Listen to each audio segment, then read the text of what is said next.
দেখুন, অনেকেই কথাটা বুঝবে না, অনেকের মাথার উপর দিয়ে যাবে, অনেকের খারাপ লাগবে, তাতে আমার কিছু করার নেই, কারণ সবার দায়িত্ব আমার নয়।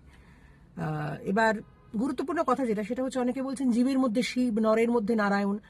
বুঝলাম, কিন্তু এত নারায়ণ আর এত শিব থাকলে দানবগুলো আসছে কোথা থেকে, তাই না? অর্থাৎ সবার মধ্যে শিব নারায়ণ বাস করে এমনটা নয়। আর যাদের মধ্যে শিব আর নারায়ণ রয়েছে, তারা তাদের শিব নারায়ণকে এমন স্লিপিং পিল খাইয়েছেন যে তারা নড়তে চড়তে পারছে না, ঠিক না? সুতরাং নিজেদের শিব আর নারায়ণকে একটু জাগ্রত করুন, যাতে শিব একটু সময় মতো তাণ্ডব দেখাতে পারে। আর দুর্গা, চণ্ডী, চামুন্ডা, কালী, তাদেরও জাগ্রত করুন।